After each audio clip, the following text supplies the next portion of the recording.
Ladies and gentlemen, welcome to Silverline's Wednesday Night WHAM! Hosted by Scott Wakefield! Good evening, Internet. It is Wednesday night, and you are right where you should be with the Wednesday WHAM crew.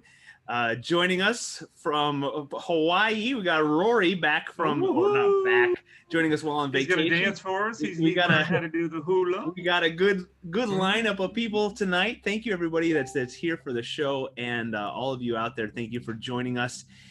We have some announcements coming up in a little bit. We have a review from Wayne Hall coming up at the midway mark, and tonight's topic, we're talking about the brouhaha and kerfuffle associated with distribution, specifically Diamond, and the choices made by Marvel and DC, and the ripple effect that is affecting the industry, and how we're all dealing with it. And we're going to show you our vast knowledge, and we will stay on track as usual with our topic. We will not turn into a rabbit hole of who would win in a fight between Iron Man, Batman, and Wolverine. Never. We would never do that again. Unless we need to. We will Batman not wins. You know, Spider-Man can cut diamonds. Spider-Man. We're not buying diamonds. We're not selling diamonds. There's no blood diamonds. We're not mining diamonds. But hey, we might get on that conversation. I'm not sure. No problem. That's what I did the research on. If you're playing, Scott's going to shine bright like a diamond. Diamonds are forever, Scott. Diamonds are... Oh, that's the best one too. Diamonds are forever, forever. So, I like Live and Let Die best. Let's talk about James Bond. Yeah. James Bond movies. If you're, Dean, you can't open that door because we will. I will. We'll never come back. Come, Mr. There were some diamonds. If you're playing Silverline Wednesday WHAM bingo, if we mentioned Benedict Cumberbatch, that's a point there too. So stay tuned. His name may come up. And before I forget, thank you to Daytona Beach. I've been saying Comic Con. They are calling it Daytona Beach Comic Book Convention. So that's what they are. And I just checked their website, their Facebook page, and you scroll down a little. Scroll down. You're going to see a lot of handsome Silverline faces, specifically those in the Daytona Beach region. And those of us up in the frozen north probably won't be made. Well, actually, be September. Who knows? Things could change. So things could change. September 18th and 19th. Go to their Facebook page. Go to their website. Make sure you like and follow so you can get all of their updates, and you can see all the Silverliners that are going to be there. And it'll be plenty warm still, so you can in come September. on down. I hear it's lovely that time of year. Oh yes. That's our show, folks. No, that's our opener. There you go. And it is our custom to introduce ourselves, say hello, tell folks what we do for Silverline, and other projects we're working on as well. And I ask folks to say where they are geographically, because I like that. And I like that we are across the country here. So I'll start, and then I'll go over to, I got Dean over here, and then I'll go around like that on my screen, Dean, Tommy, and I'll try to let everybody know you're coming up. So my name is Scott Wakefield. I am the co-creator and co-writer of the upcoming title from Silverline called Steam Patriots, with Rory down there looking handsome with his beard. And I also help out with publicity for Silverline. So if you are doing a thing out there on the interwebs related to comic books or pop culture or entertainment, and you want to co-promote Silverline and have us co-promote you, we'd love to chat. And I forgot to say, everybody, thank you out there too. It ended on Sunday, our most recent Kickstarter, which was successful, and it reached a stretch goal. So there's extra goodies to all of you who backed it. And you should have gotten an email from Roland saying your survey will be out soon. He waits to get all the confirmation from that cold hard lucre from Kickstarter before he sends out the surveys. Fill those out, because then you will get your comic book. If you don't fill that out, you don't get anything. And Roland has to harass you and send goons to your door. So thank you, everybody who supported those two, Twilight Grim #2 and Friar Rush #2. Thank you so much. Okay, Dean, then Tommy, And then Mr. Scott also on the stream. We do have currently showing the interior cover and page 1 of a completed Steam Patriots issue number 1. Oh, it's a feast, Dude, feast, man, let me feast jump for over the there. eyes out there, everybody. Oh, all right. Yeah. They got your- I did tease those of you who are just rabid Steam Patriots fans. You know that we're tickling an announcement that's coming up here soon. All right, Dean, go Cool. for it. Say hello. Oh, Yeah, man. I'm in Western New York near Buffalo. Oh, you forgot. It is beautiful. I forget every time. It's my Yeah, so do thing, I. and I forget It's your every thing, and you forget. single time. I am in beautiful Western New York, where spring is happening, and then we have snow tomorrow. Excellent. That's the way it Golly. goes. That's the way it goes up north. Mm. My name is Dean Zachary, and I am a penciler and writer for the upcoming book for Silverline called Silver Blade. I've also done some books from way back in the 90s with Malibu, starting with Ferret and the Nightman, moving through DC. Done some things like Batman, Star Wars, and some Wonder Woman. And you can find my art on Comic Vine, among other places. And I hail from the metropolis of Jonesboro, Arkansas, where it is oddly cold today. And it was not warm, but still beautiful, blooming trees and gorgeous here. It's fantastic. So there you go. Thank you, Dean. Tommy, then Brent, then Rory. Go for it, Tommy. My name is Thomas Flormonti Jr. I've been doing comics since the early 90s. I've worked for lots of folks, including Marvel, Malibu, Ultraverse stuff, a little bit of some DC stuff, actually a little bit of some Image stuff for just little things here and there. But currently I am inking, and well, I've inked a lot of stuff for the Silverline in the past, but currently I am inking the Trump's book. I'm inking Rejects with Mr. C. Michael, which is not on tonight. Where are you, Mr. C. Michael? I'm also currently the main book I'm trying to get done with right now is the Silverline team up book. Featuring Champion and Miss Fury. That's penciled by Mr. Pete Clinton. He's on the Sunday show. And also working with Dean, providing inks on the Silver Blade. My man. Yep. And then there's a bunch of other little projects I'm working on. I got my own Kid Hero stuff from Inferno Studios, and actually I'm doing something with my my business partner on the Kablam side where we're going to do another Amazing Man book over that I'll be working with Steven. I think I'm going to be doing more of embellishing where he's going to do some layouts and I'm going to finish it up. And then there's a secret project as it comes up, something that somebody asked me to color for one of the bigger companies that I'm going to do a cover for a secret project. I'll let y'all know when I can tell y'all about it. Tommy never sleeps. No, unfortunately. I'm agreeing to do too much stuff, I think.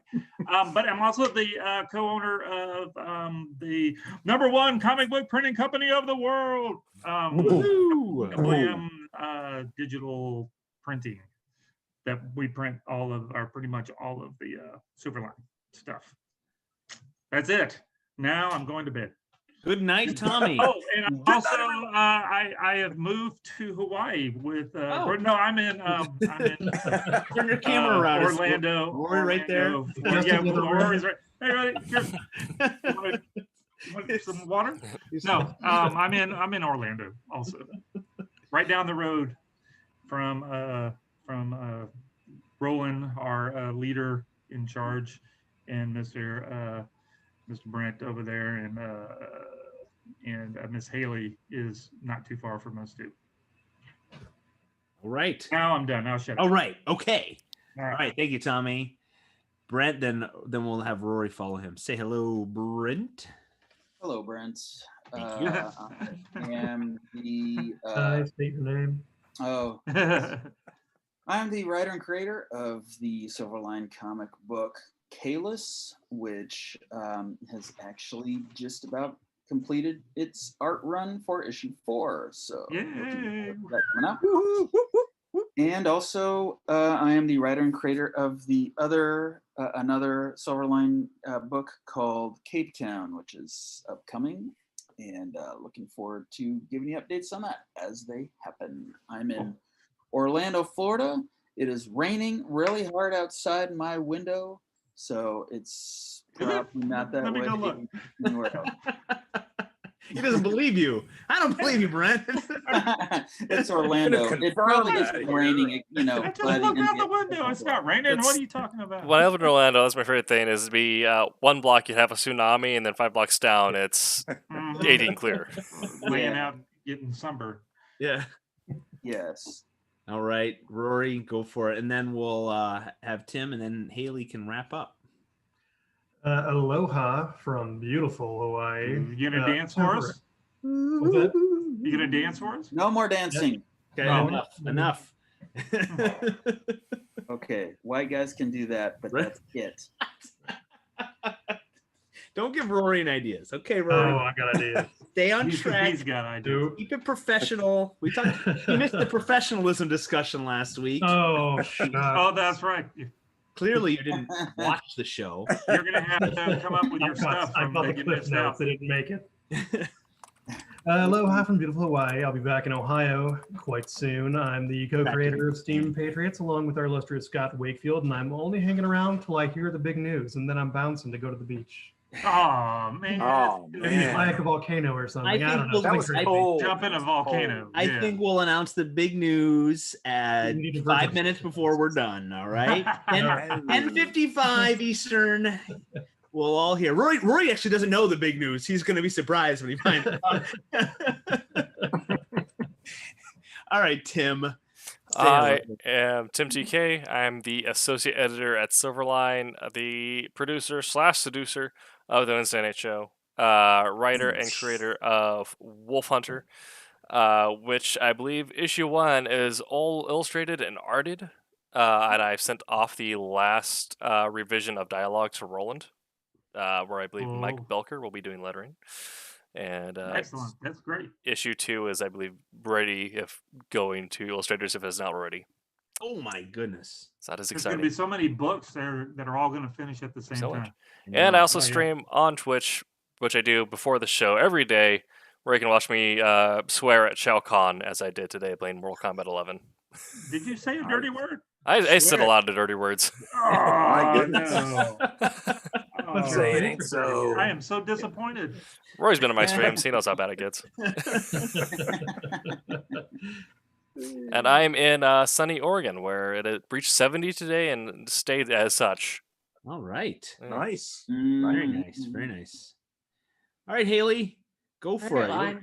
well, I'm Haley Martin. I am the artist for the upcoming Silverline title Bear, which I think might be on the screen right now. Working on it right now. Yes. Mhm. And I also do my own webcomic called Heroic Shenanigans, which you can find it at heroicshenanigans.com. It's also on Webtoons. And I'm also in Florida. I live pretty close to Daytona Beach, so I'll probably be at that convention in September. Oh, Yeah, whatever. So Nice. Yeah. All right. Thank you, everybody. Okay, I am showing show is over. nine. That's it. Good night, everybody. So what was the Nice. big news? I am showing it as 9:29 on my clock here on the eastern side of the country, and I have promised all of our adoring fans out there that we will have a big announcement. Now, I wish I had some sort of Which I am the backdrop or some biggest. sort- Yep, He's on. Physically, the biggest. some sort of backdrop or some way to like fire off fireworks or something like that. But the big announcement coming from Silverline is, mark your calendars, Steam Patriots will be launched on Kickstarter May 13th. It'll be running May 13th through the 30th. What year? That- What year? What year? Oh, 2037. All right. Mark your calendars. Oh, It'll mark be. your hover calendars. Yeah. Perfect. I wish we could have had more buildup. But that's the big news out there, everybody. So now you can go to bed on the East Coast. No, stay with us. Oh, we might talk a little more Steam Patriots, but Rory and I have been working on this for like 17 years. Yeah. Aren't y'all Yeah. both on like 20? What y'all did start this when y'all were 3? Yes. Thank you. Yep, I started when I was 3. Wow. Nice. Cool beans. It has gone through many incarnations of novel to novella to everything else, and then we've now How many artists, how many publishers, how many? It's been a huge learning experience. Have you done the screenplay yet, though? I'm working on it. Working on the screenplay. Okay. And the novelization of the screenplay. Two-man show. You've seen Hamilton. That's nothing. Okay. Oh yeah. This is gonna blow that out of the water. Mm-hmm. So number 1 is done, and it's gonna. I mean, I need to tweak one little line of dialogue, I realized, but it is done, ready to go. So May 13th, and we are working on extras and rewards and all those things. If anybody's got something they've seen in another campaign, or they wish they've seen in another Kickstarter campaign, maybe we can make that one of our rewards. Oh, and it's going to be running concurrently with Divinity number 2. Oh, the award-winning series. Yes. From Silverline. Divinity. Absolutely. That's Barb Kalberg. And I'm curious. So that's the second in the series. If you have not gotten number 1, it is on silverlinecomics.com. It'll take you over to Indie Planet, and you can order 1,000 copies of that. And what am I missing? I think that's the big news right now. So we would love if you checked out Facebook and Instagram and liked and followed our page there, so you can keep updated on that and then start saving your pennies. And if you haven't been with us long enough to know, we've been kickstarting 2 titles at a time because Silverline has been growing so quickly. We want to get our stories out there, and it's all happening faster and faster. It's kind of snowballing for us, which is awesome. So that's the reason for 2 titles. So Divinity number 2, Steam Patriots number 1 will be on Kickstarter May 13th, and we've got some extras. We'll have variant covers and all the usual options. Even maybe something from I'm putting a Dean over there on my screen. Variant cover. Maybe I don't know. Yeah. Could be. You never know. You never know. Could happen. Rory, there we go. There's the news. Woo. All right. Well, I'm gonna thank you, mahalo. I'm bound to go climb a volcano. Wait, what? Bye, Rory. Bye, Rory. Aloha. Love you. It's been too long. I'll see you soon, though. Yes. See ya. Bye. See you, man. When I lived in Hawaii, you know how when at fast food places the garbage thing, the little flapper door will say thank you sometimes. Well, a lot of them. Well, the McDonald's there says mahalo, and that means thank you. Well, we had friends of friends visiting, and they thought it meant garbage. So when people said mahalo, garbage. What is that? What are you saying? That's good. That's good. Not that aloha spirit. Sure. Yeah. All right, that's the big announcement. I feel like there's something else I wanted to say about Steam Patriots, but I don't remember. I'll think of it, and I will shout it out as an awkward interruption during our conversation. Okay. We are going to try our best to talk about the industry right now and what has happened with distribution chains, the distribution chain of Diamond. Back in 2020, DC, when Diamond paused their operations, DC said, okay, we got to bounce. And then they didn't come back. And so that was a big hit for Diamond. And then just this last week, Marvel decided to switch their distribution and go with Penguin Random House. Penguin Random House. A New York publisher. Thank you. And so now anyone can hop in here because I'm going to run out of steam about what I know about this situation. If folks want to if Diamond wants to get comic books, they have to buy them from Penguin from Random House to take to. Yeah, those stores, the comic shops that still want to sell the Marvel books and still get them from Diamond. Diamond's going to have the opportunity to buy the books and then resell them to. At least that's the way that I read it. And in terms of, I have some experience in the traditional publishing world and the legalities there within. But because of the many chains of traditional publishing that each company can serve, and Penguin being a part of that chain, their company only serves as the distribution center where they load it onto a truck themselves and take it to your stores.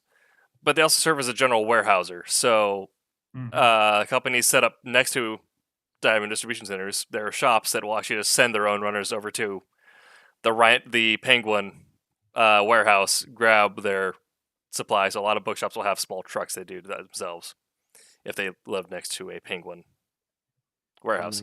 But now Diamond is going to have to essentially do that same thing, but on a much larger scale for comics.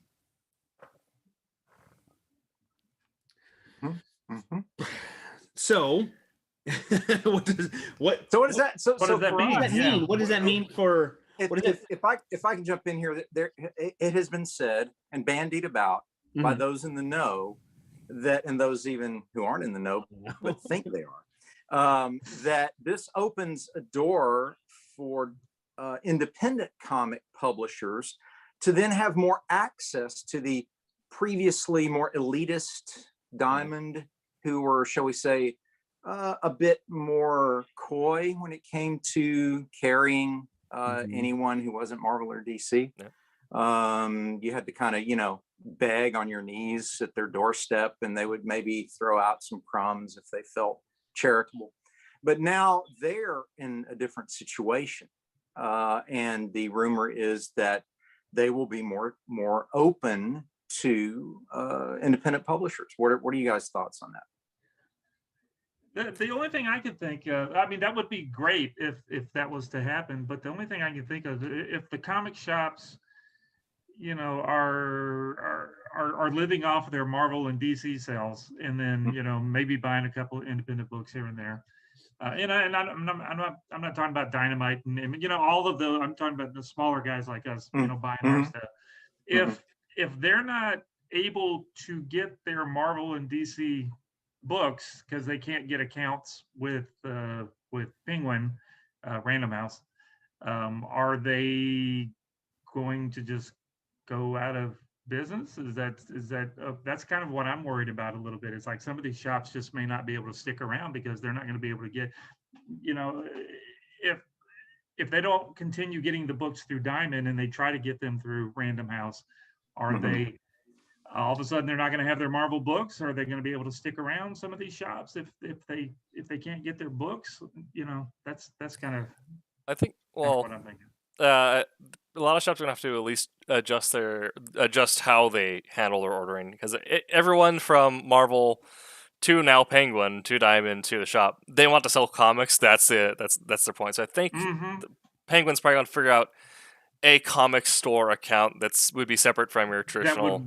That would work. Yeah, but I imagine they're probably not going to have the same sort of credit model that would have seen with something like Diamond. So I imagine shops may be a bit more selective and hopefully ordering some indies, but not getting variant covers 10 through 35. The other part of it is who is Random House and them selling to anyway? Books A Million and Border Books and all those. Haven't most of those closed down anyway? So now mom and pop bookshops are kind of taking over. So obviously, like Pals. So they may already have that infrastructure already set up to be able to sell to these, the smaller business. Be able to work with these smaller businesses. So maybe I'm worried about something that's not going to happen. I mean, there's also the thought of how does this affect floppies versus collections? And we had talked about this a bit on the podcast where it was just Dean and I roundhousing the subject back and forth, pretty much. But on floppies versus trades, when you look at I don't have that in front of me, but it's on Comic-Con. You can see the sales numbers from 2019 onward. For the past couple of years, we've seen the shift in momentum from floppies to trades and away from comic stores to traditional bookstores. In 2019 at least, more in terms of volume in dollars, more comics were sold as trades and collections from bookstores than from traditional comic stores. So Penguin already has the infrastructure for dealing with traditional bookstores. So I think and DC's publishers, their new distributors, also had Yeah, they've already worked it out. already in yeah. that same vein. So Yeah. I see probably what happened with the Backstreet Boys reunion tour and the subsequent lockdown. Nice segue. Yeah, because Very nice. Super Twitch, smooth. Twitch and YouTube's algorithm do not like a certain word. Yeah. Mhm. So I think it was an accelerating factor in them adjusting to market forces already. So they saw an opportunity where Diamond shut down, and they're like, "Well, the market already seems to be shifting this way. Let's just pull the trigger now." So doesn't like Image in I think Dynamite and there's a couple of other big ones that still have exclusives with Diamond right now, so they can't jump ship. They can't. So so they're going to be. So I think honestly, what may be happening is that a lot of other stores are going to look a lot like stores here in Oregon do, where Image and Dark Horse are your front like rack selections. Mhm. hmm. How do the Marvel and DC books sell up there? I mean, I'm sure they're still the lion's share of your store's inventory. Is Yeah. that correct? Yeah. Okay. So I mean, yeah, if you look at like the numbers, like the market share between Marvel and DC combined comes out to something like 86%.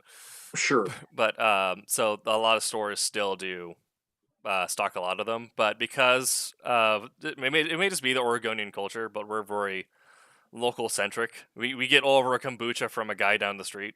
Yeah. Uh, Mhm. we have Dark Horse and Bend.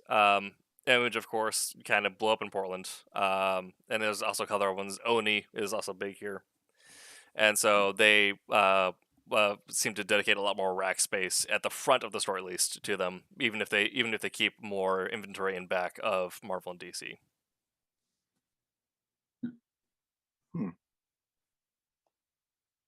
But I would Scott? maybe I missed something. This goes back, Dean, to your original question. Does it open the door for independence with Diamond? Would they not now be needing? Yes. Yeah. I think My Absolutely. point exactly. Yeah, With Yeah. Diamond Yeah. Diamond now lost just a huge Mhm. chunk of their Yeah. market. And then you presume that they would be looking at, some of the more trustworthy independents, somebody like, like Silverline, perhaps. Yeah, maybe not an individual as a self-publisher, but maybe. I mean, I don't know if I lost most of my business, I would be anybody that's Yeah. knocking on my Anybody door. that's going to make them some money. Well, Yeah. Anytime you get Sure. more cooks in the kitchen for any sort of contract work like that, where now Diamond only needed to say, all right, we secured orders for this much bulk, so we're ordering this much bulk from Marvel.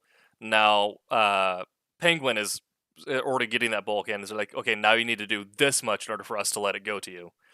Whereas Mhm. companies like us, we're like, take our books. Yeah.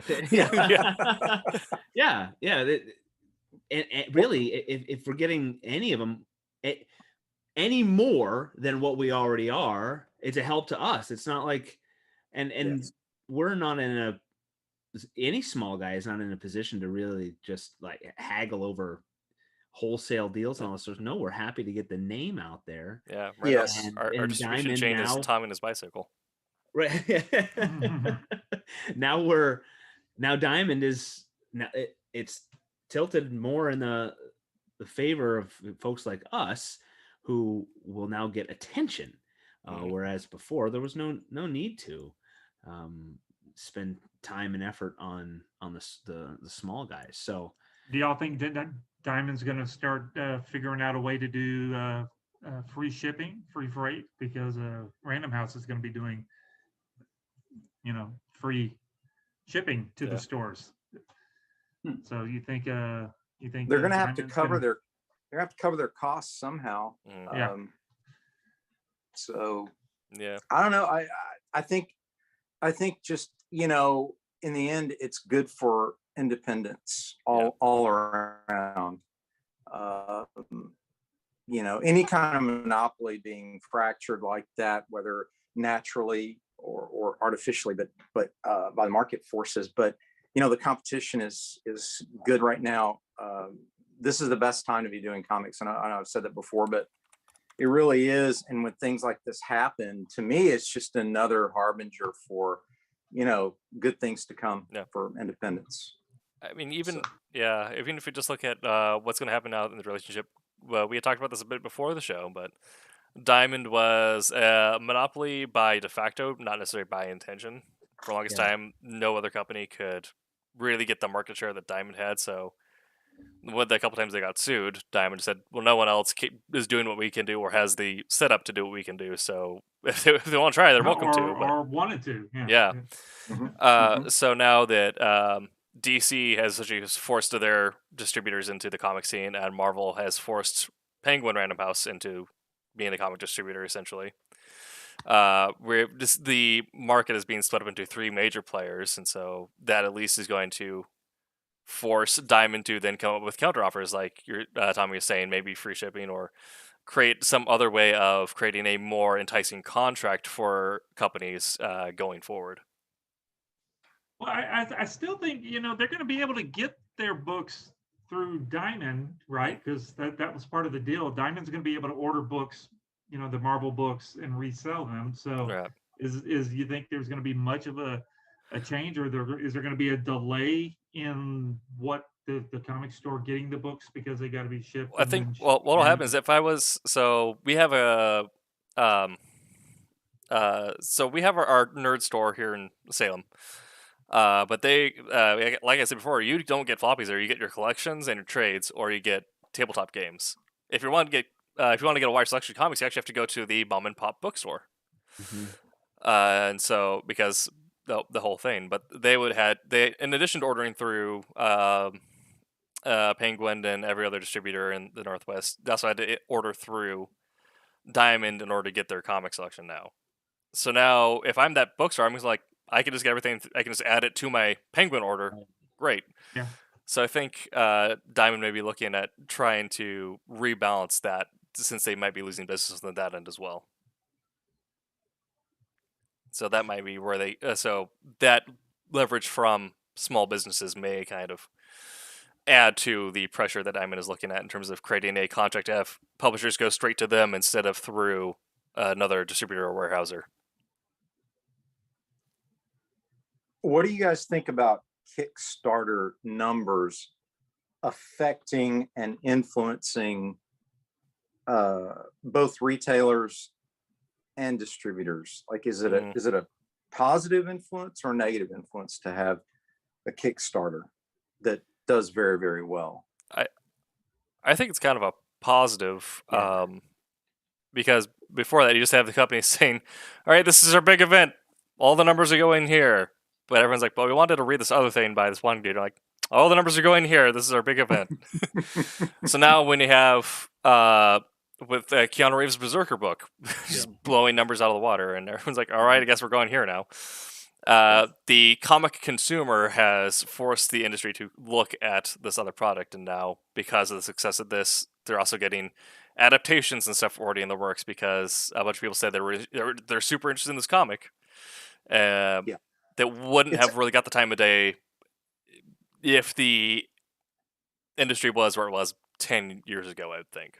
Well, in essence, Kickstarter becomes a focus group, a market test. Mm-hmm. Yes. Yeah. It's another avenue that puts the control in the consumer's hands. Yeah. Just like digital books Yeah. and self-publishing. For a while, there was this stigma, oh, you're self-published and all that sort of stuff. Mm-hmm. But and they say, oh, you've got to be published by one of the big 5 or 6 or whatever they were at the time. Mm-hmm. And that's gone now, I think, because now there's no gatekeepers. The gatekeepers are the consumers. And so Kickstarter and crowdfunding is just another way to say, okay, we're going to short circuit the acquisitions editor with the slush pile this big, or any product. You see TV shows come back because of crowdfunding when the network executives say, "Nah, we're not going to do that, harumph." And they say, okay, well, we'll see what the fans want. And the fans might not, or they'll overwhelmingly say, yeah, we want that. And it also has become the model for the industry. They're not going to put any effort into it until the creators prove that it's a sure thing.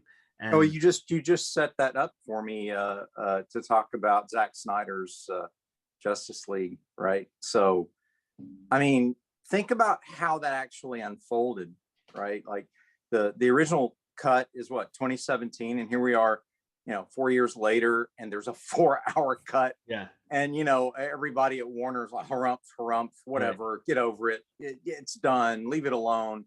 And then it hits HBO Max and it's gigantic, and they're going to release it officially on Blu-ray. I've read, if what I read was correct, they said on May 25th. So, I mean, who would have thought that was even possible? But again, a testimony to market demand and consumer demand. Now, telling the leadership of Warner, like, look, guys, we actually do want this and we'll pay for it. So, have you seen it yet? I have not. I've You have not watched not? it yet either. I have not got 4 hours. Hopefully this weekend, maybe. Maybe this week. Maybe Did after Godzilla. Did I not show you the list of things that I was working on? When did I have time to watch Tommy it? can watch it after a nap. Brent, you were nodding yes. Did you see it?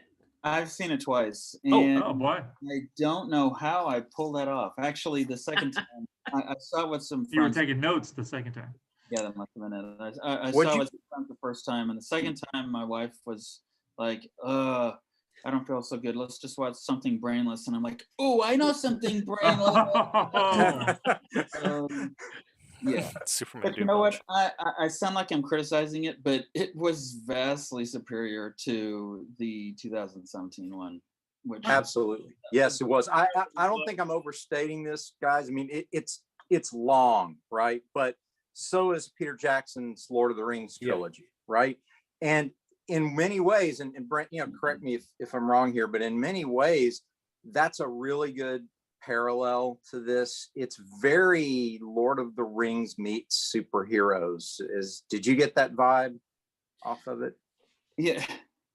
What's weird is I don't think it's comparable to anything. Like, this is another good example. Like, so I put it on, and my wife and I start watching it, and the first I hit the pause button at 27 minutes, and I look at my wife and I say, and that was just 3 things that happened. Yeah. So that pretty much sets the tone, because I mean, usually if you think about it, a movie that big has so many fingers in the pie, and you've got focus groups, and you've got executives, and you've got theater owners, and you've got actors wanting stuff on the back end. This time, they even put his name in the title. It was like they were saying, this is your show, cowboy. Just take it anywhere you want. I don't know if that's actually what happened, but who else could have pulled off a 4-hour movie just by saying, the last one sucked and it's COVID season, so what else do you have going? Right. So, and they left stuff out, right? I mean, didn't they leave out all of they left the Superman's beard problem that they had to refilm? They left all that out, right? You remember they digitized his beard? This is a completely different movie, Tommy. It's so bizarre. Like, you watch it and you go, I don't remember this. Well, you don't remember it because it wasn't there. I got to watch the first one and then watch this one so I could see what was different. But yeah, if you saw Henry Cavill in Mission Impossible with that mustache, you'd think you should have kept it as Superman. I need 5.5 hours available for me to go watch both movies. I would recommend you break it up to, like, I watched it almost like a 4-part miniseries. I watched an hour a night, right? And it was kind of cool because it was episode, and it is broken down into episodes that are actually titled, or segments, I should say, chapters. Yeah, call them chapters in the movie. Yeah, at the Kablam office when I'm packing and printing and all that kind of stuff, I'll put it on and just, because I usually listen to the news or podcast or whatever. I'll put it on and try to pay attention to it, because I got 4 hours there when I'm just packing. So that'll give me a chance. I'll try it tomorrow. I'll give you a report next week. All right, looking forward to it. But yeah, all that was bringing up was just to spin off what you had mentioned, Scott, about consumer demand. Exactly. and it's a good thing. The complaint you'll hear is, well, then there's so much garbage out there. Well, sure, there is. But we also get garbage from the big guys. We get garbage, and that's our, for a long time that was our only choice. We had no way to okay, well, I guess that's what we'll watch on the 3 networks, or what we'll get from the 6 publishers. So yes, now that we can get inundated with really awful stories and horrible things, but now there's nothing stopping the gems. I mean, and you hear all those stories of this Harry Potter, Star Wars, all this stuff that got declined, turned down so many times. How many other stories out there are there that never saw the light of day because the executives or the people in charge said, no, take your story and go home. So now it's an amazing, and it just keeps, all the naysayers keep grumbling about it, but I think it just keeps getting better and better. And like I said, that stigma too of being even self-published is, I mean, pretty much gone now. Great, you've got a product. Is it good? And now it can be judged by the consumers. Hey, we're at the midway point. So before I cut there, Tim, are we good to go to a review here? I just talked with Roland. The review is not uploading, so we're all in tonight. All right. Hey, before you go, Brent, did you know we have a podcast? What did you say? I said, Brent, did you know we have a podcast? Can you believe it? I didn't know what a podcast was. Isn't this a podcast? What are we doing now? This is a live stream. Duh. They can see me? Oh, I should put my clothes back on. Honestly, I don't know what defines podcast. I think it's just an audio recording put online, right? I mean, you're correct, Scott. It's supposed to be played on like an iPod, right? Is that what? A podcast is like a radio show, but you can listen on demand. Anytime. Wait a minute. If I don't tune in at the time it's on, I can hear it anytime. Like what about 2 a.m.? That's right. If you log into your Apple iTunes account at 2 a.m., you can find the Silverline podcast ready to listen. What if I go to Spotify at 5 a.m. when I wake up? If you open up the Silverline podcast Spotify at 5 a.m., we're there. I'm up at 5, but that's okay. You missed it by 6 hours if you did that. So if I log on to iTunes or Spotify and I search for Silverline Comics, I can hear classic episodes. You can hear classic episodes of Wednesday Night Wham, and I believe Silver Sunday will also be joining the register soon. And is every minute of our playful banter in there? Yeah, I listened to the first one. Our playful banter has been edited down to be a concise episode, so you're getting the highlights and the best of. So all of our podcasts are the best moments of all Silverline time. You can find at any moment of any day. That's incredible on iTunes or Spotify. I love it. So the first episode, like I said, I listened to it. It was pretty funny. We couldn't figure out how to. I couldn't figure out how to log in, and I showed up like 20 minutes late.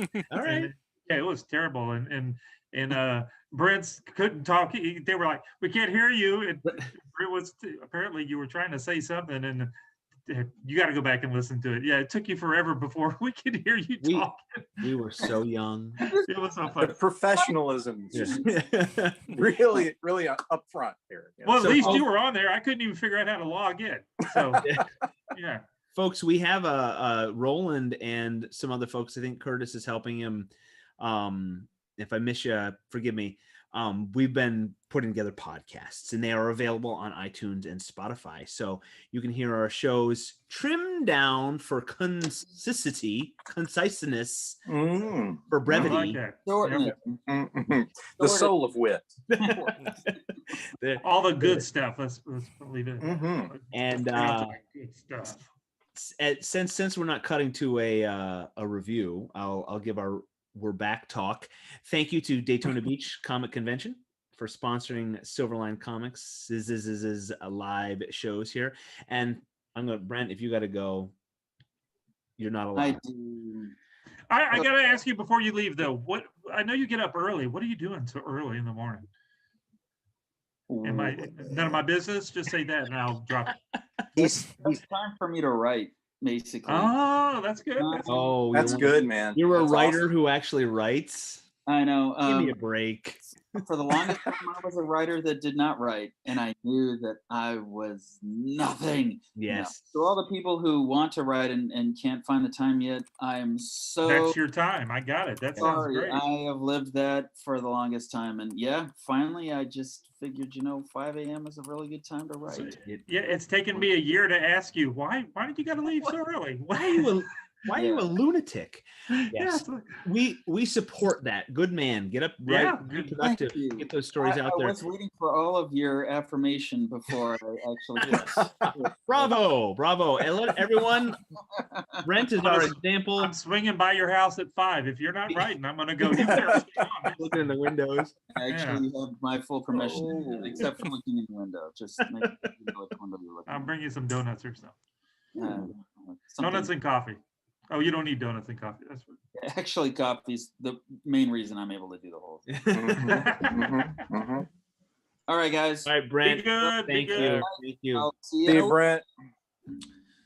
So for all of you still out there watching, yes, thank you to Daytona Beach Comic Convention, September 18th and 19th. There are plenty of Silverliners that are going to be there. And so our review will, I guess, maybe get pushed to next week. And if you missed the big announcement, Divinity #2 and Steam Patriots #1 will be launched on Kickstarter May 13th. And That's the campaign excellent. will run the 13th Awesome. through the 30th on Kickstarter. So save your pennies. And I believe you are watching right now. Haley Martin is coloring Bear, another title that is coming from Silverline. And we have so many titles. That's why we double them up on Kickstarter. So many good things coming. And you can get all of our current titles from our website, silverlinecomics.com. They're all there except for the last two, which were just kickstarted. That was Twilight Grim #2 and Friar Rush #2. For all of you out there who supported those and supported that campaign, thank you. It was successful, and we even reached a stretch goal. So I think everybody gets I think at a certain level, I don't know if it's everybody, don't quote me on that, but you're getting a free digital novel, a whole novel from R.A. Jones. From R.A. Jones, yeah. Rock on. Co-creator of Bulletproof Monk and other excellent tales. So you're getting his digital novel. And thank you, everybody. So those titles will be available soon from our website. But and for you who supported us, they will be in the mail within the month. We wait for Kickstarter to do their thing. And then it's just a matter of getting the orders all together, printed from Kablam, and packaged up and mailed out. So it just takes a couple weeks, but they will be ready to go very soon. Yeah, I think it takes like you're saying, a week or two before Silverline gets the money from the Kickstarter, and then I think Roland put the orders in today, or he's going to put them in this week. Well, this week's almost over. So, and then we'll get it all printed up, and he'll get it all shipped out probably in a week or two. Yes, excellent. Excellent. So keep an eye on your inbox, your email inbox, for a notification from Kickstarter about the surveys. It wants you to confirm your address. If you had to give all that, I think, when you backed, but it makes you confirm it, and the name you want in the comic if you backed at a level where your name is recognized in print. So don't delay on that, because that will delay you getting your comic books. Mm-hmm. So tonight, I have a question for Haley. Yes. Why does this poor bear have like ice cream on his head? Because he had ice cream dropped on his head. There was I don't know how much of like the story I should spoil, but somebody it's so cute. Yeah, It's there really was a human walk through the bear. We went out of the little bear world for a minute and saw like the real world, and there was a person with an ice cream cone and he dropped it. Yeah, I'm really enjoying what you're doing over there. It's really cool. Yeah, doing a great thanks. Job. Yeah, and I probably should go too. What are you gonna meet Brent for coffee? Is that what's going on? Don't do it. No, Haley- yeah, now I feel bad. I'm like, oh, he has a reason. He's got something. You're just tired. You're just done. No, I'm done with you I'm guys. just I don't want to tired. hang out with That's y'all no okay. more. That's okay, Haley. Hey, before you go, make sure you let everybody know where they can follow and support you and your creative exploits. Okay. Mhm. Yeah, so I have my own comic, Heroic Shenanigans. That's on heroicshenanigans.com. If you just Google it, you'll find it. I know it's kind of a long word, maybe hard to spell. And then it is also on Webtoons. You can read it there too. And you can also find me on Instagram at Haley Martin Art. If you Yeah. type in heroic shenan, it comes up. Okay. Shenan. Yes, that's all you need. Heroic Shenan. And you look at Shenan. Haley Martin's comic book. Awesome. Haley, Yes. thank you for keeping us entertained with your arting there. And everybody go check out Heroic Shenanigans and Haley Martin Art on Instagram and follow, like, support, subscribe, and send her money somehow. I don't know if there's a way to do that, but I do have a Patreon. oh There you go. yes, give her There money you on go. Patreon. Plug the There's always Patreon, a yeah. way. Yeah, Yeah. as many zeros as you can afford. So You do, thank you, Haley. you do commissions too? Do you do commissions? People can get in touch with you. To I draw some do, cool yeah. stuff? I don't really have like a public like here's what I have, but yeah, my email is also haleymartinart@gmail if anyone's Excellent. interested. Awesome. Perfect. So yeah. And if you Haley? watch our Wednesday night show, you can see her portfolio in action. You can watch her work. Yeah. Haley, thank you so much. Yeah. Always a pleasure. Get some Yep. sleep. Good you night. next We'll week. see you next week. Yeah, Bye. see you next week. Night. Bye. All right, and then there were 4. We are yes. talking, folks out there in cyberspace. We are talking about the ramifications of the shakeup in the distribution world, namely the one distributor in the comic book worlds that is Diamond. Oh, you can't see that. Last year, while Diamond shut down because of international problems, Backstreet Boys reunion tour. Backstreet Boys reunion shut down Diamond, and so DC Comics stepped away from them and tried using some other avenues, and I thought I wrote it down who they ended up with, but they did not go I back. forgot who DC is getting their. It's 2 companies, isn't it? Yeah, Yeah. they went. No, I think it was 2, and now I thought they narrowed it down to 1, but I could be wrong. But They have their traditional floppy distributor, but then they have one for their collecteds, Okay. and that is the Hmm. one that also works mostly with traditional bookstores. okay, Okay. so that was last year, and then that was kind of like inevitable with the way the market and things were changing with the distribution model and with what people were buying and where they were buying and all those sorts of things. So then just within the last week and a half, Marvel did likewise. They ended their distribution setup with Diamond and decided to go with Random House Pingling, and that has changed quite a bit. And so the world of Whoa. getting what are we seeing? What? That's amazing. So wait, let's stay focused, everybody. Whoa. So we are discussing the ripple effect and what comes from that and the costs, and then what does that mean? Because we Silverline are an independent comic book publisher, and a very small one right now. And what does that mean for us? Is this an opportunity? Does it is it a sign of a good change, an opportunity that might allow Diamond to have a more willingness to bring on the little guys? So I think also we need to talk about is where we currently sit as far as what our distribution looks like. So if we can get some input from Mr. Thomas Formonti, who, as far as what you so when Silverline puts books out and reprint at WHAM and then later put out through Indie Planet, I believe also when you distribute through Kickstarter, we use you. So our chain of ordering, can you just kind of walk through what we do when we send out books? There's the 2 things. Whenever okay, so the Kickstarter deal, Kablam offers a Kickstarter program where we'll do the fulfillment for people, but right now Roland actually does that. But what when we do a Kickstarter deal for anybody else, we'll print the book, they'll send us the backer report, and the creator, whoever's running the Kickstarter doesn't have to do anything at that point except for, pay the bill. And, we've already figured out how much all the shipping is going to cost and all that good stuff. And so we just totally fulfill it. And it's the same way with the Indie Planet. Somebody places an order, we ship it out. Now, with this thing with Diamond putting it, depends on what the orders are. If the orders are huge, then may have to find a bigger printer to print. We're good at printing. Kablam is at printing, from one copy to a couple of thousand per thing. But if somebody's needing 25,000 of one book, we'd still do it, but it's still cheaper to go somewhere else to get it done, where you can go on a big press and and do a traditional printing job rather than digital printing.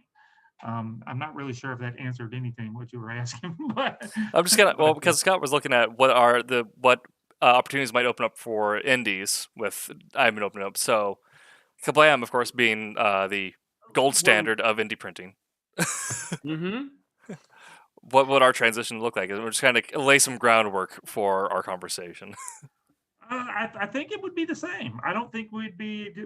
Hopefully, just more orders. If we, like right now, we drop ship. We do print a lot of stuff for Diamond. We ship to Diamond. We just drop ship it straight to Diamond. They'll place the order for 500, 1,000 books, 2,000 books, and we'll just ship it on to Diamond. We get the purchase order from the creator, and we just because Diamond's very specific on on how you're supposed to send the stuff. We can't just throw them in a priority box. They want their boxes cut to 7 inches. They're really weird what they want.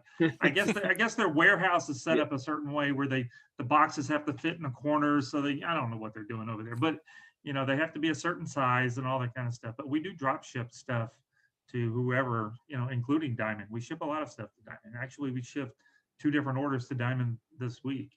But as far as like what how this would change for us, I think as long as the shops are still doing well, I think it could be good for all independent publishers. I think it'd be really good. Maybe we would get a better position in the catalog. I don't know if the last time you've seen a Diamond catalog, but without Marvel being in there, there'll be a lot more room for a lot more, and the ads and stuff. Of course, they're going to have to, I would think they were going to have to come down on their prices for their full page ads and all that kind of stuff, because just to make it so everybody can afford to run ads. So the big jump for us would be, because right now Diamond does not carry Silverline, so the only option for people to buy our comic books is Indie Planet, and then you take care of that. Kickstarter, yeah. So Kickstarter is a distribution model for us, and that's great.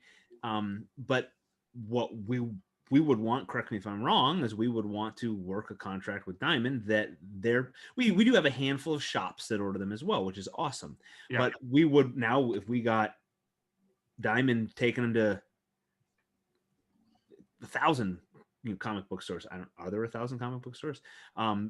Take them to. I used to know that. Yeah, no, but that would be right. That's the next step we want. We would want an agreement with them, and they say, okay, now you're in our catalog, and now comic book shops can order them, and they can, and that then until it gets beyond Kablam's capacity, you would be printing them out, and that'd be another order to Diamond. To Diamond. Yeah, Diamond right now, we have there's 2, I think, warehouses, and one of them's in Mississippi, and we just ship everything straight to there. So if somebody, if say these 1,000 stores ordered 10 copies of each, we wouldn't ship the stuff to the stores. The Diamond, Diamond, what Diamond does is they contact the creator and said, give them a purchase order, and then the creator then tells us how many to print, and we ship them all to Diamond with the purchase order number, and then Diamond distributes it out. You know, they send it out to the 1,000 stores. So yeah, so nothing would really change as far as working with Diamond. We just ship all the books to Diamond, and they'd go from there. So, and there's more room in the catalog now, though, is what we're so seeing. the framework is all there.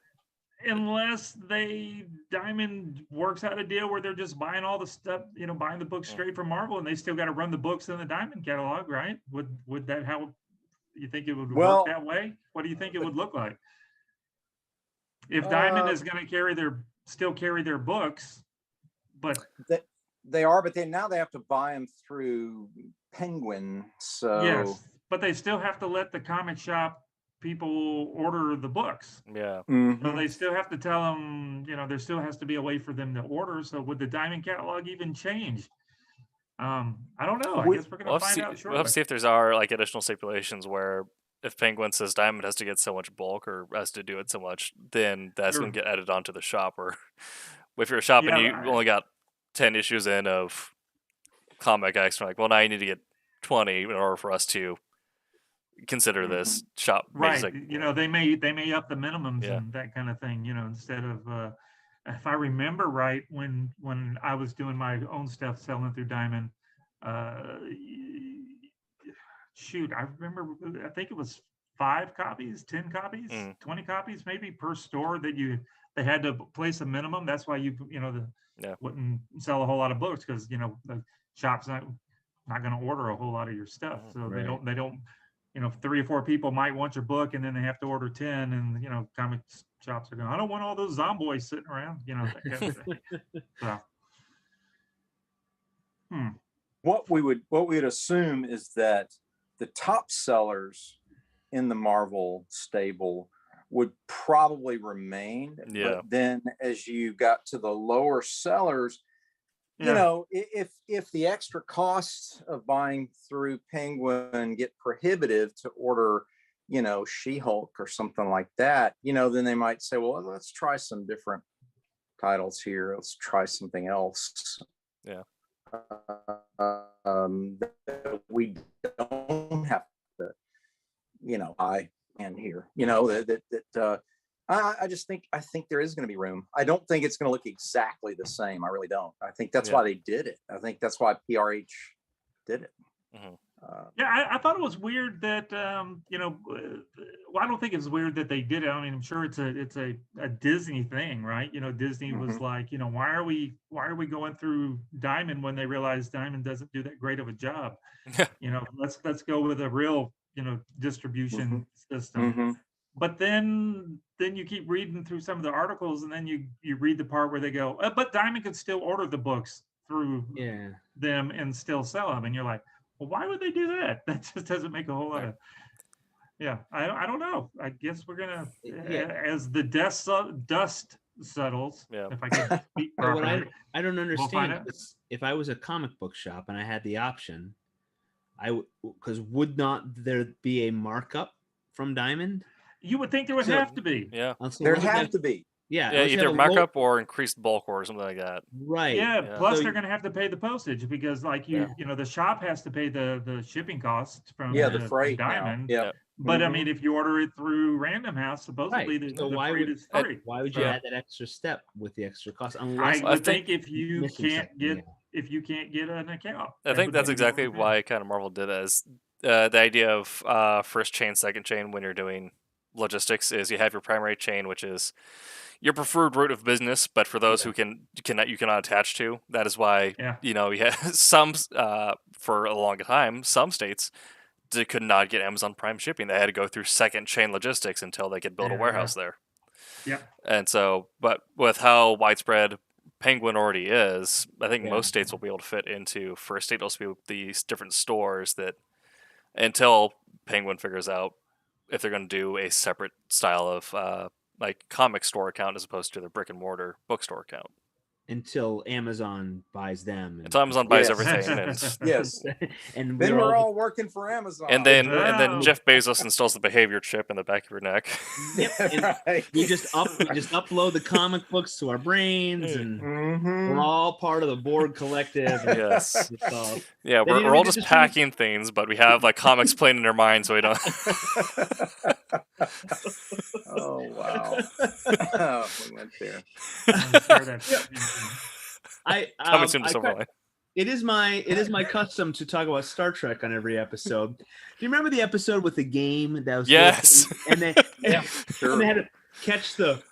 I think of like how that's the 24th century, and Yeah, man.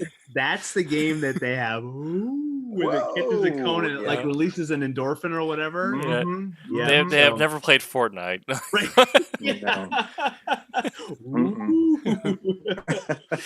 No. Bonus points for any viewer out there that can tell me season and episode episode title, because I don't remember that one. That's an early one because I think Wesley Crusher's still in that. that was Wesley, Mhm. yeah, and I think that was early Beard Riker. Yeah, Early Beard Riker. Yeah, season Yeah. 1. And it's obviously next gen. two. but Yeah, Yeah. see, because yeah, One or season two? 2 was Two. Beard Riker, right? I thought 3 was Beard because I thought 1 and 2 were all Roddenberry. And Is it safe to say early next gen? yeah, it is because I think Wesley's part of the problem, right? He's playing the game, Right. right? And he's like, woo, I mean, that's Yeah. just an abbreviation of Next Generation. Wesley's part of the problem. New t-shirt, everybody. Wesley's part of it. Oh, but seriously. Will Wheaton, we know you're watching. We love you. You are an icon. All right. Yes, we I know like you're Will. out there. Will's a good guy. Will Wheaton. All right. What are we seeing here? We're going to divert a little from diamonds here. Mhm, Diamonds are forever. What are we seeing, Tommy? Well, Or Dean? let's ask Mr. Dean. Well, what you're seeing is a cover that I drew for the Steam Patriots series Yeah. by Oh my Silverline. goodness. Oh my goodness. Yeah, you're seeing the main character there, Felix. Yeah. And why don't you tell us, just give us the little TV guide summary of the story here, Scott. So Steam Patriots is a steam punkification of the American Revolution, in which Punkification, I like it. Yep, I made that word up. Yeah, man, that's awesome. Benjamin Franklin did not invent the steam engine. Nay, he did not.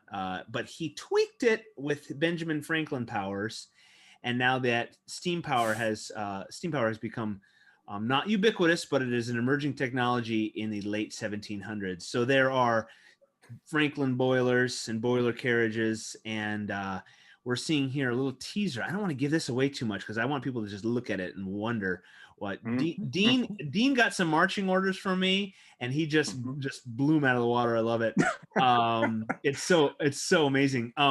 So if Ben Franklin dabbled, of course, we all know, with electricity.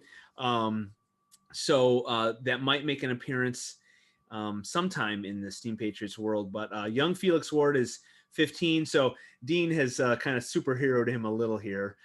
Sure. This might be a little later in Felix's muscular life, but he looks awesome. I love it. Look at that jawline. And so Felix is going to get swept up in the revolution and the fervor that came with that. And Felix has a special mind. He can remember everything he sees, and especially technical details and so forth. And that will be used to his advantage and the Americans' advantage. And Steam Patriots #1 will introduce Felix, and we'll get a little bit of Ben Franklin and the opening days of the war. This cover here is a very awesome action hero cover for the comic book, and it will be available as a variant cover. Yes. In May. Yes, the Dean cover. This will be this is good. So that's the start of the story, and hopefully if Silverline will be doing it in 4 parts, and that will get us a little into the war. And if it's a success, hopefully it'll keep going. we'll see about that.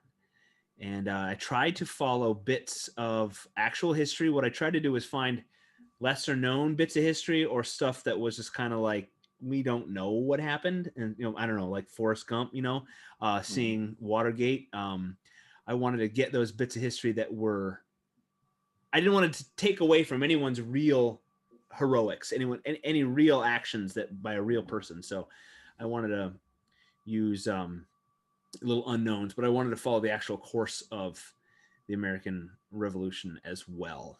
So it's historical fiction, but the backdrop, the structure and platform is actual U.S. history. Yes. Is that correct? Yes. Okay. And studying and almost any war, if you take any battle, it's like if they had just gone left, or if they hadn't, they had waited 20 minutes or moved in 20 minutes early, and there's so many things that happen. So there's so many cool details, and you can just really go down the rabbit hole of details.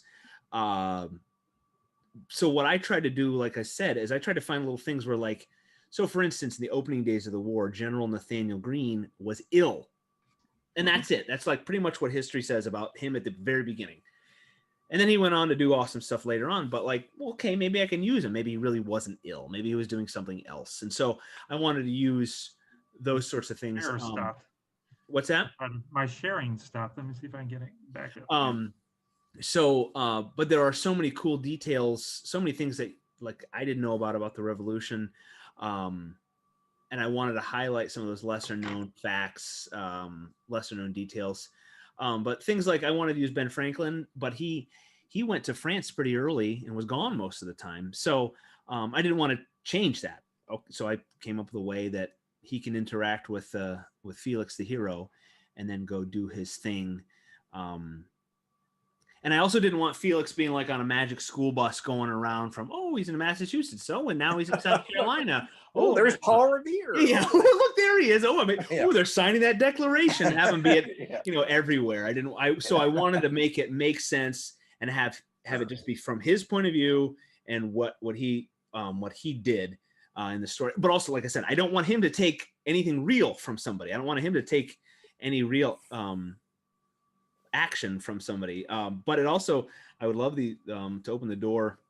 And Dean, you and I talked about this just a little bit about maybe some one shots or a little spin-off of another character that was around at the time. So I hope to have the opportunity to create a whole Steam Patriots world, because it'd be really cool to continue it through the Barbary Pirates and the War of 1812 and that, because out here near Buffalo, War of 1812 and Battle of Lake Erie and all that sort of, it's cool.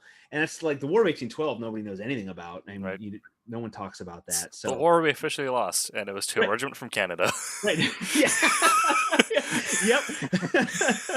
Well, and I've been looking for a place to maybe have like a launch party out here, and I was saying if it wasn't for those British burning down Buffalo in 1812, I'd have some historical document. Yeah. Right. There's nothing left. Yeah. So the joke is the first thing they rebuilt was a bar and then a church, I think it's in Buffalo. So, or a pub. But yeah, I would love to carry the story through and just create the whole world. So all of you out there, buy lots of copies of Steam Patriots, and then we can keep creating the world. And I know Tim's been just diving headlong into history as well, trying to find every nuance. And I'm sure we've tried trying to balance giving the nod to a real thing and staying true to it, so you can't have people go, actually that didn't happen, but also having a cool story. And so I have and if anybody's out there watching, thank you for reading my emails, but I've had a couple museums, I wanted them to have it in their bookstore, or maybe I'll do a book signing there, and they said, well, that would be cool. We're going to have our board of directors is made up of historians, and they're going to take a look at it. And I'm like, whoa, bro, you're taking this way too seriously. What are you like? No, Scott, you know that this didn't actually happen, right? Right. So, we have to vet this. Yeah, they're going to get a good laugh. And if I get a serious email saying, Scott, your history is a little tricky there. Skewed. Yeah. Thank you. I'll send the Nicolas Cage for you. What? Yeah. So Yeah, I mean, so you with World War II there. Yeah, and with UK history, I don't have to worry so much about like secret or like different technology, but because I'm doing a secret history story where this is the what's beyond the redacted files type stuff. right. So like anytime that like I said where a history book says and then we cut to, I try to fill in stuff there. Yep. So Yep. with when it said that Bowen lost the magnetron, which later became radar, on the train to Liverpool because a porter took it. I'm like, all right, well, I have room to work here. That's it. Yeah. Yeah. But you're just using Yeah. oddities in history. You don't have anything fantastical. So Right. Yeah. Until we get the time portal that connects Felix and Willard. Yeah. you have to have time travel. If we've learned anything from every modern movie, Yes. you have to have time travel, and you don't have Just to use explain that- it. It doesn't have to follow any rules. Yeah. Yeah. Use that tachyon field Exactly, created by reversing the thrusters on the engines. Yes. You Yeah. just have to Yeah. string big words together and then slingshot around Yeah. the moon, and There you go. But isn't that how it works, though? you Right. save the whale. And then that's how it always works. And then when the Germans moved the Zeppelin fleet over Dover, then the American airship fleet comes in. You George look closely, Washington you and can see the USS Enterprise. Yeah, in the background. Yep, Washington and Lafayette come through the portal to save England during the Blitz. We've buried the hatchet, England. We're here to save you from those Nazis. Wow, this is a great story. This is good. Awesome. That's our annual. Wow. Step aside, Winston. We've got it. Enjoy that cigar. And here I was worried about using, the correct equestrian wear for women in Victorian England. I'm like, they're gonna get me on this. They're gonna be like, no, man, their pants weren't form fitting. They were big pants. You can't do that. They weren't even allowed to ride horses. Yeah. Anyway, that's the thing. Yeah, I mean that's the thing. Of AJ Cassette and myself, we're doing this. We're like, all right, here's like this signature. We can move things around. We can say this cart's gonna do this cart. Spies might do this. What's the inside of a Hurricane look like? What's that engine block look like? Because that's what people are going to care about. Yeah.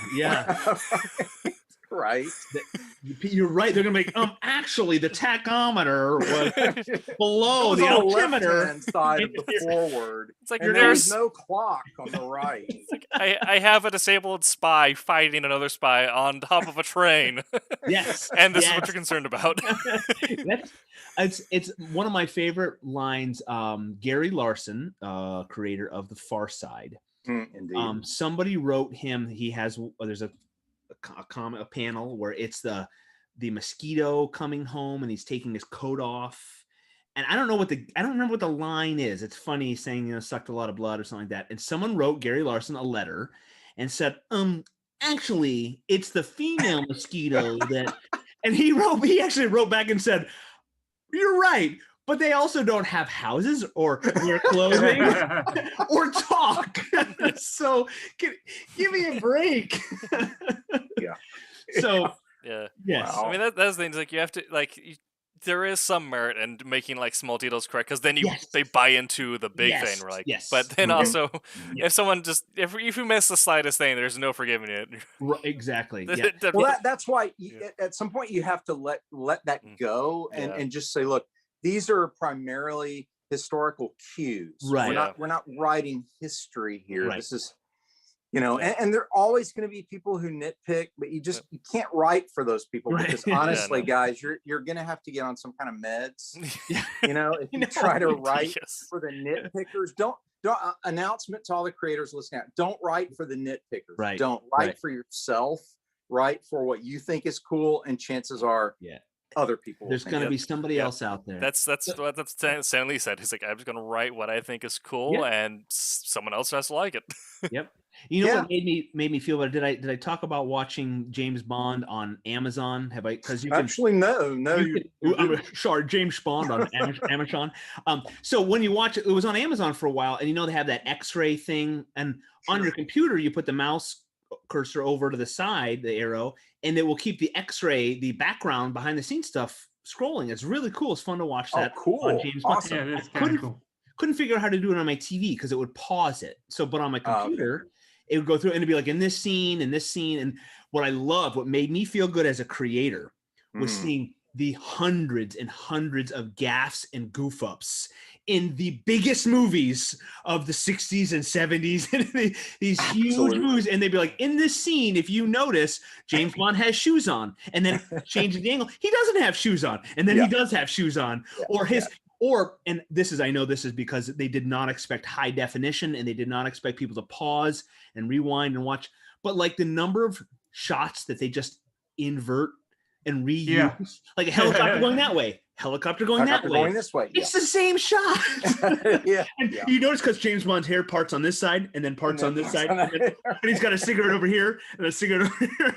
I always love to watch it when you see they run the film backwards a little bit. Oh yeah, and it's just like, I saw that. I saw what you were doing. Star Wars. Does ever you know when the with the sand people? And most recently, Gene's guy.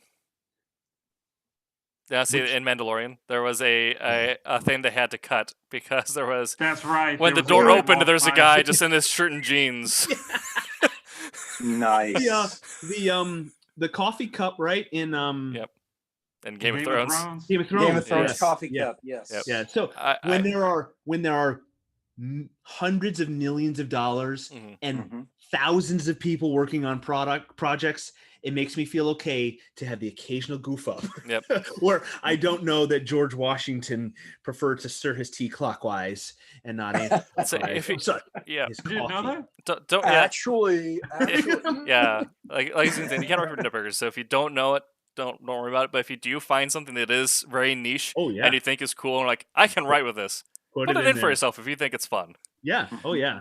I found out something really weird and niche, and that's a hinge in my story. I'm like, I'm putting this in because I want to. I want it. Okay. Yeah. I love it's the thing is then just like not putting everything right. Like I mean, we're talking World War II. We're talking the Revolutionary War. There are so many. You can't read every book.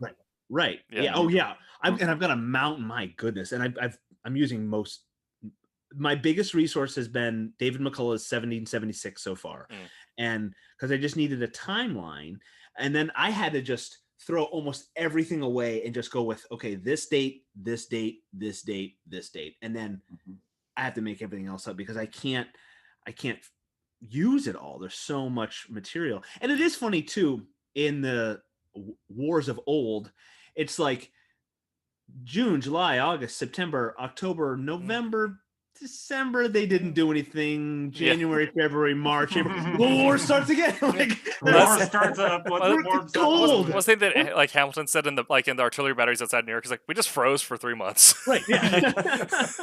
Yeah. There's it, and people had to go home. They had to go home and farm and then come back to war. And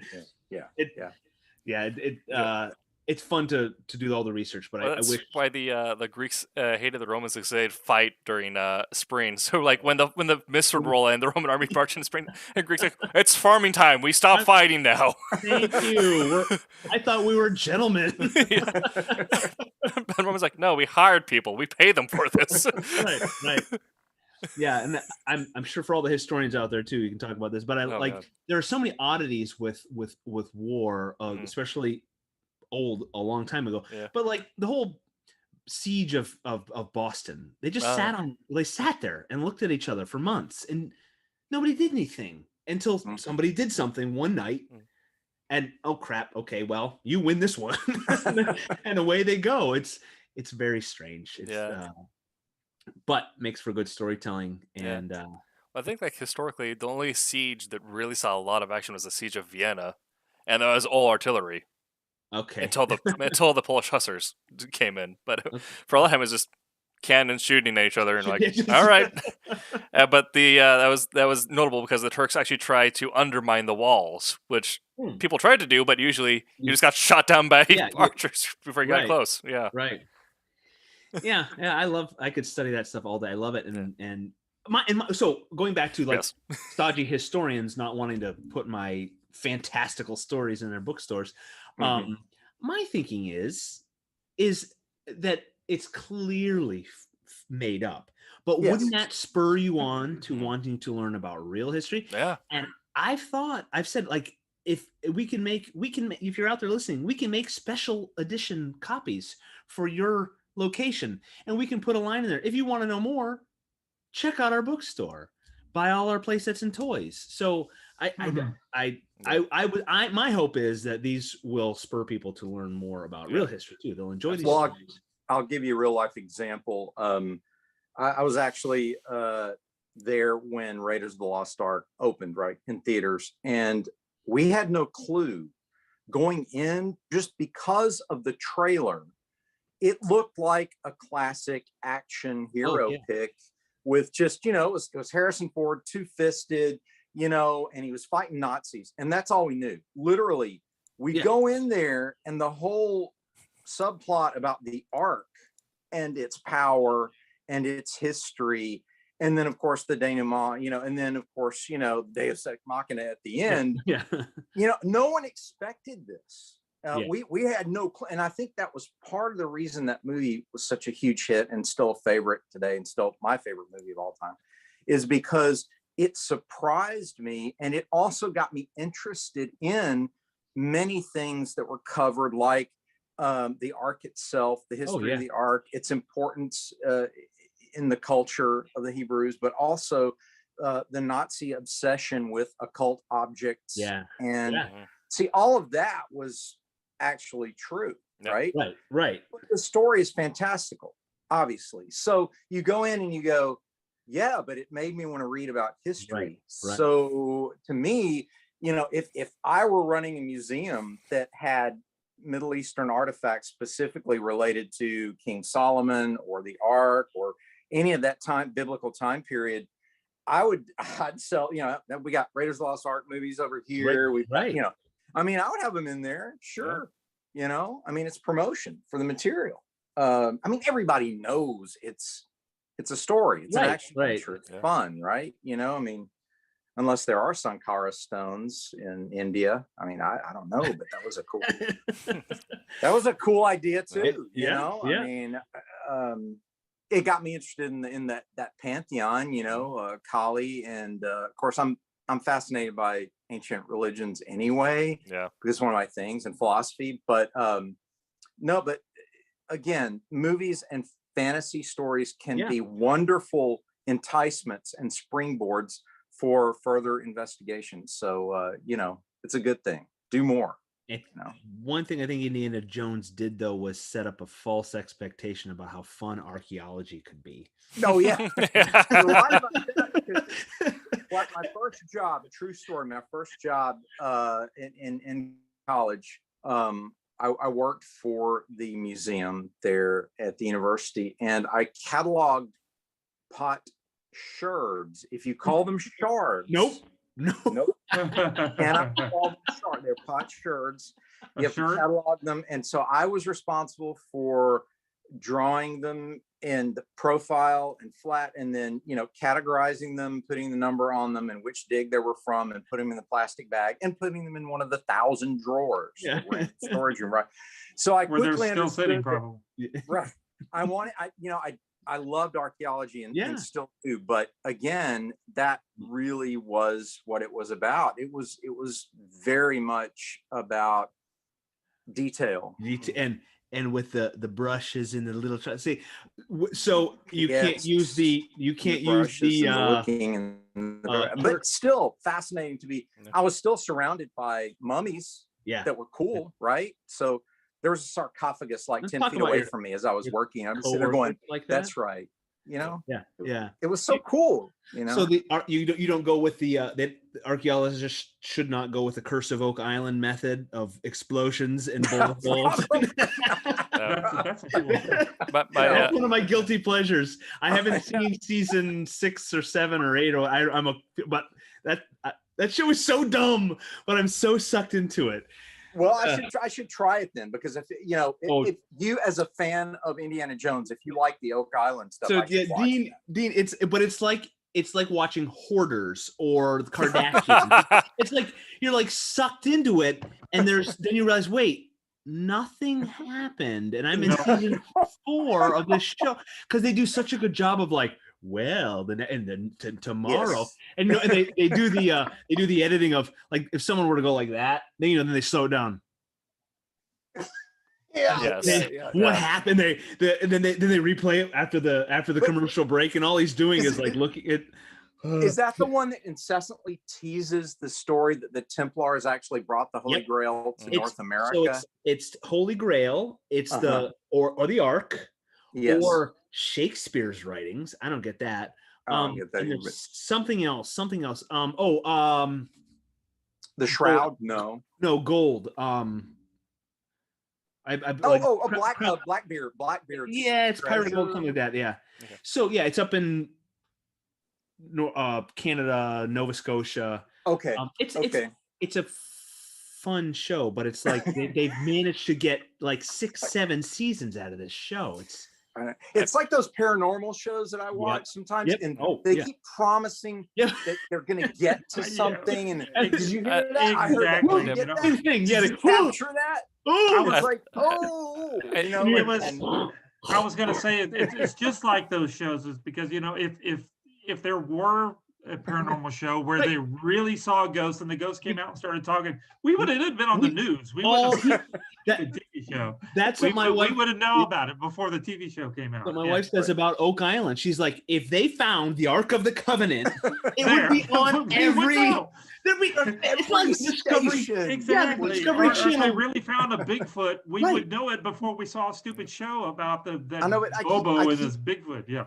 I know. I keep watching Ghost Adventures because I know that I'm going to be the first one to see that one show, right? Yes. Where the door opens and Aaron's actually going, and his eyes actually pop out of his head and he passes out. And But they're fun to watch. Those shows are fun to watch. Yeah. They're great. I love it. Well, I think also creators just have a really weird sense of taste sometimes, because for us, we spend so many hours making the words go or making the art do that are like, all right, just feed me some sort of information. I want this so dumb. My favorite book from last year was a breakdown on Roman logistics. Seriously? Yes. You're not a geek or anything. Wow. Right? Okay. Not at all. But That's actually pretty cool, though. But I like the way that.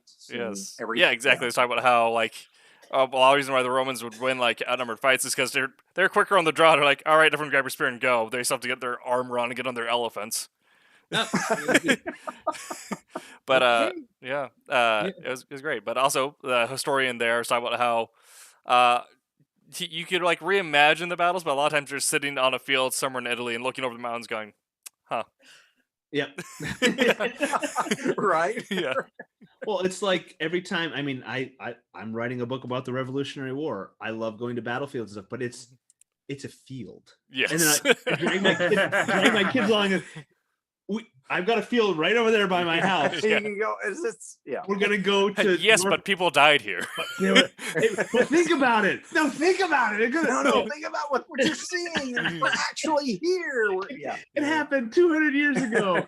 But if you stay at night, Scott, if you go back at night and take your take your digital recorder and just hit record and go, is there anyone here? Is there anyone who wants to speak to us right now? And you literally you will do that. You're thinking about it. I can see the wheel. Are you kidding me?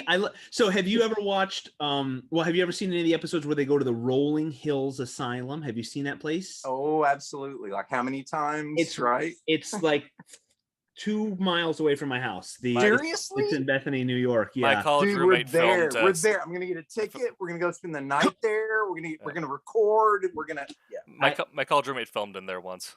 Oh, what? Yeah. It's like so I grew up. I presently live not far from where I grew up. So it's like right. I'm pointing to it. It's right over there. Yes. That's awesome. Yeah. Oh, yes, I have used infrared and night vision, and I have walked around scary places. I got a cool cemetery across the street. So my imagination is too much, and I'm admitting to the universe. Yes, my imagination is so much that I get scared in cemeteries. Yes. I have a great story where a buddy of mine and I were walking around at night, and a third buddy knew we were over there. So he slunk because there's a street light. He didn't want to be seen. So he's like sneaking, crawling, rolling around the cemetery while we're just kind of walking around being idiots. Like every time was that an EV? Oh my, yeah. See what I'm saying? You see what I'm saying here? Every See, time I've got my my K2 meter, as they call it, the K2 meter, right? Yeah. So, yeah. See what I'm saying? See, and see the infrared. See the. Yes. I mean, the temperature we will gauge. sometime here in the next few months, when we're able to all do a show together. We'll talk about one of the nights of the thing, We'll do regardless of what adventure. town we're in, we're gonna go. Yes. We're gonna go do some ghost the tour. haunted tour. Yeah. Everybody bring their stuff, and we're gonna go do a do a thing. We're on. You're on, man. My buddy, the third buddy, he's like, every time he gets close to us, we walk to the other side of the cemetery. So he like spends the whole night trying to get to us. And so finally we're leaving, and we've made it. Okay, we're walking. He comes charging. He stands up and runs out of the dark, and I hear feet, and he goes, "Ugh!" And I whipped around so fast that I slipped, and one leg went out, and so I went down on my knee, and I had no idea what was going on. Someone was charging at me, and I just started throwing haymakers. Whoa! I fell down to his crotch level. Oh. So he came tumbling into me, his hands protecting himself, and he's laughing like an idiot. And I knew it was him. I couldn't stop punching. I was just punching, thinking, I have no idea what's happening. So yeah, that's like one of the most epic moments, like, of someone scaring me, getting the jump on me. It was gold. It was gold. It was good. And is this on video somewhere? No. But we did get a cool. We're gonna record it though when we go. Yeah. Yeah, we're gonna Ghost Hunt is on Silverline. That could be a Silverline Ghost Hunt. Yes. If Roland wants to have an esports division, why can't we have a Ghost Hunt? Why can't we have a Ghost Hunt division? I don't see why not. I love it. I see it. I see that. Yes, it's on. Sorry, Roland. I'll make it happen. So it's just gonna happen. When this video is posted, the title will be Wednesday Wham. Diamond Distribution, Steampunk, Revolution, World War II, Ghost Hunting. Yes. Roman Tactics. How do you distribute the spirits into your work? Oh. All right. So I'm going to, since y'all are bringing this up, nobody's listening. It's just us four, right? Yeah, so, right. On the new iPhone 12s, they have this LiDAR system built into it. You've heard about that, right? It's the little laser thing. So it's got you can't see it. No, it's not working. So anyway, it's got it shoots. It's the facial recognition thing, right? But it also does it. It does it on the backside where it does super duper auto focusing, not by your traditional focusing. It uses lasers to shoot out in.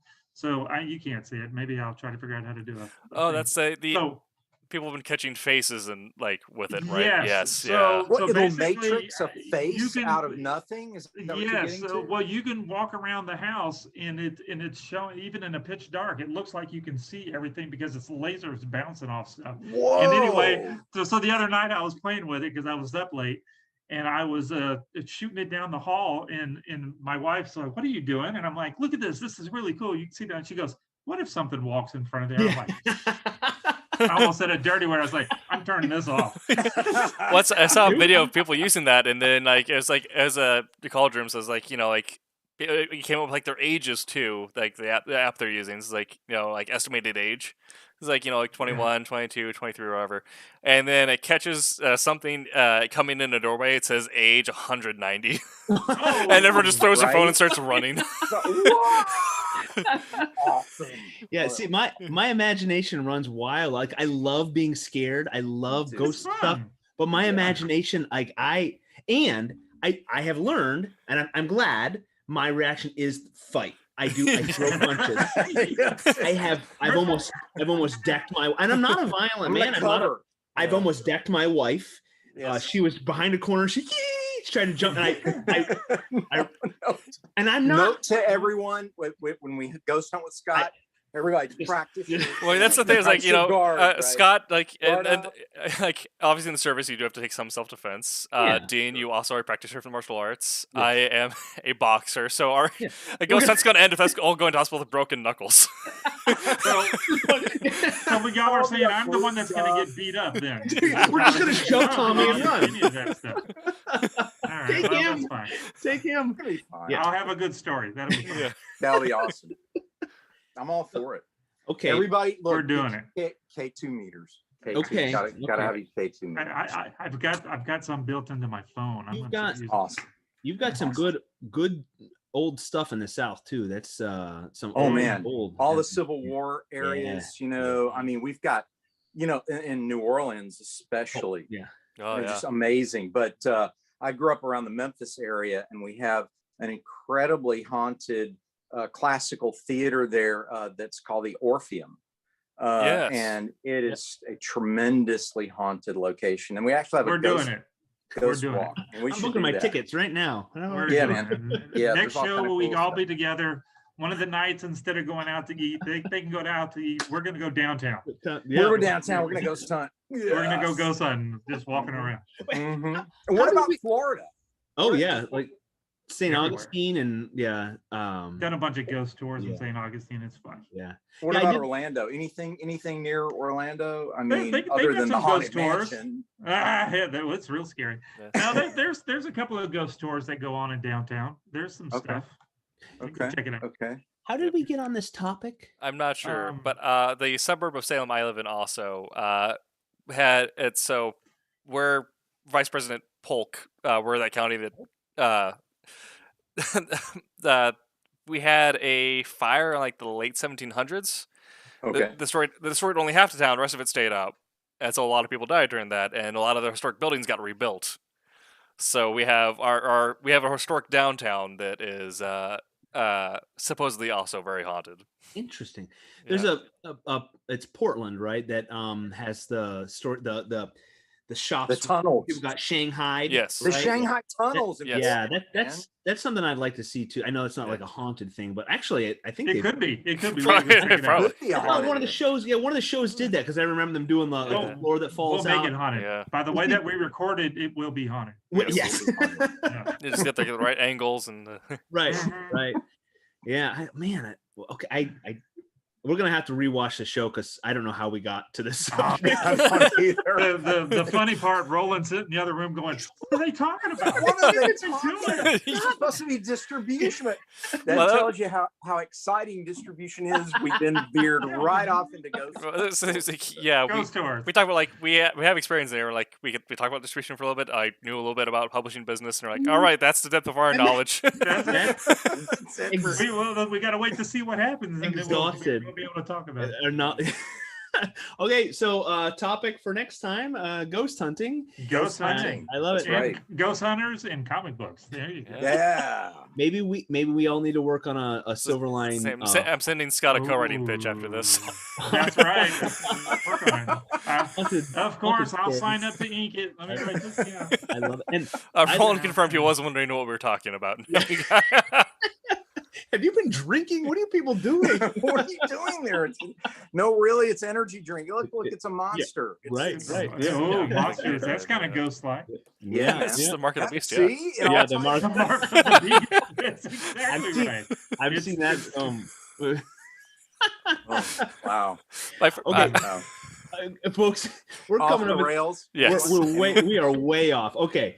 And back to distribution. But there'll be a podcast of this one. That'll be really It good. portends hopefully good for the indie world. We've decided. Yes, it does. We hope that Yes, we it can does. get a place on the distributors, and that soon Silverline and other small independent publishers will be found in comic book shops from More north so to than- south, east and west, and that it will be good for Tommy and other printers, that they'll be printing for distributors and so on and so Mhm. forth. So Mhm. we'll see how that goes.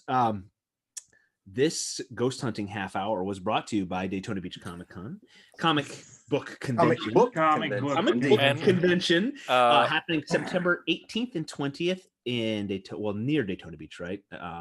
Go ahead. yes. Tim. One of the joys of being a live cast, Richard Yes. Dunn on YouTube confirmed that we got here because we started talking about the fantastical history when we're writing histories. Like, Hey, yes, Thank you, Rick. I think we got here by way of Time Portal Oh, connecting somebody Steam was paying Patriots attention.